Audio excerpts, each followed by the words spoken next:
Hello everyone! Astăzi ne jucăm cu ceva ce nu am mai avut până acum într-un video pe canalul de YouTube Avestor, respectiv un soundbar cu subwoofer wireless de la Sony HTZF9. Ok, ți-ai cumpărat un televizor nou-nouț foarte frumos, probabil tot Sony, probabil din gama Sony 2018. Excelent, dar mai ai nevoie de ceva de sunet. Pentru că, nu e așa, experiența home cinema nu se rezolvă doar cu imagine de calitate superioară, chiar dacă aceasta face mai mult de 70% din film. Dar fără efectele sonore trăite cu intensitate maximă, nu o să simți foarte bine ce simte Spider-Man când se dă pe pânza lui între blocuri și vâjie vântul pe lângă urechi, explodează mașini pe sub el și așa mai departe.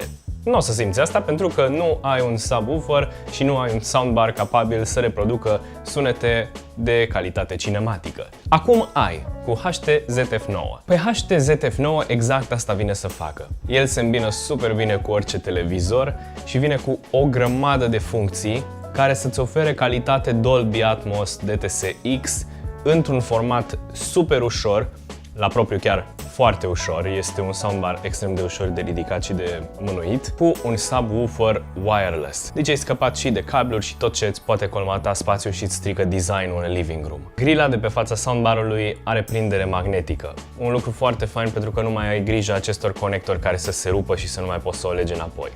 Și aici, după cum putem să observăm, avem 3 difuzoare de medii și înalte. Pe bună dreptate, îți vei pune întrebarea: cum poate un soundbar atât de mic să reproducă sunet Dolby Atmos DTS-X? Secretul stă în acest buton de pe telecomanda soundbarului, Vertical S. Apăsând acest buton, practic tu activezi o funcție a soundbarului care, prin aceste 3 difuzoare mici, va direcționa sunetul pe verticală, astfel încât tu să ai parte de acest efect cinematic 3D. Fie că filmele sunt codate în DTS-X sau Dolby Atmos, acest soundbar poate să interpreteze ambele formate și poate să le redea cu mare eficiență. Astfel vei scăpa de necesitatea de a pune boxe și pe verticală în cameră la tine.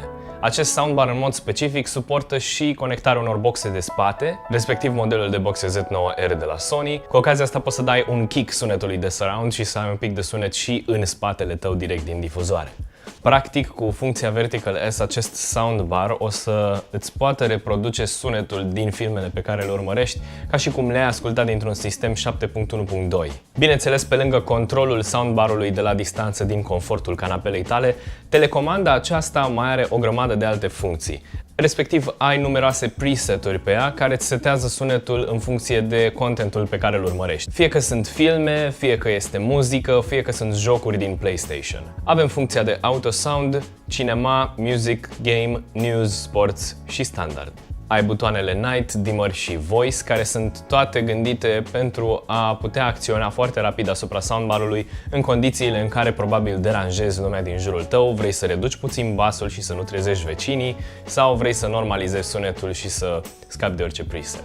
Telecomanda soundbarului îți mai oferă control și direct asupra subwooferului. Poți să-i schimbi volumul cu butoanele de volum din partea dreaptă a telecomenzii și dacă îți cumperi acele boxe de spate, după cum spuneam mai devreme, ai în partea stângă butoanele care îți oferă control asupra acestor boxe din spate. Și desigur ai butonul de volum Master pentru a da mai tare sau mai încet acest soundbar. Partea faină cu acest soundbar este că prinzi 2 iepuri dintr-o lovitură, cum s-ar spune, pentru că este excepțional inclusiv pentru muzică. Bass are suficient din acest subwoofer, preset pentru muzică deja are, poți să redai muzică prin Wi-Fi direct din servicii de streaming, prin Bluetooth, prin cablu auxiliar jack de 3,5 mm sau direct de pe un stick USB. Avem și posibilitatea de a conecta un cablu LAN direct acestui soundbar și cu ajutorul aplicației Sony Music Center poți foarte ușor, cu toate restul produselor Sony care sunt apte pentru multiroom, să redai muzică multiroom, adică prin aplicație să comanzi acestui soundbar să redea o melodie, cu aplicația să spui boxelor tale cu multiroom să redea altă melodie și așa mai departe. Și dacă tot vorbim de muzică, probabil te întrebi și pe bună dreptate câte funcții mai încap într-un soundbar atât de subțire. Acest soundbar are Digital Sound Enhancement, DSEEHX cum este el prescurtat,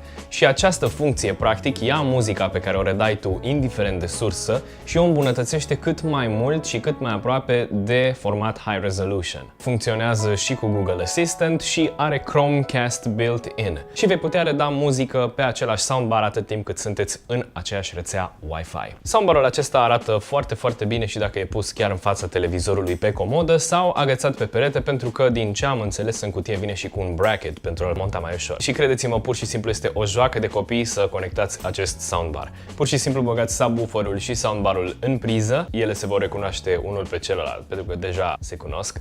Și gata, mai trebuie să selectezi modul în care vrei să redai muzică din televizor.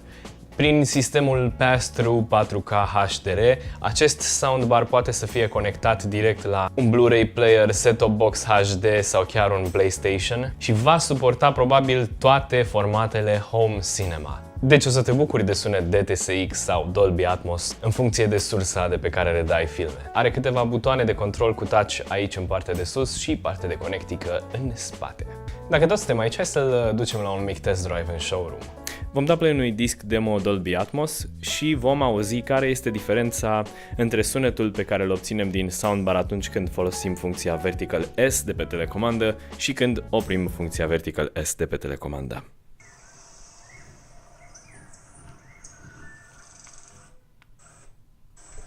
Cu Vertical S.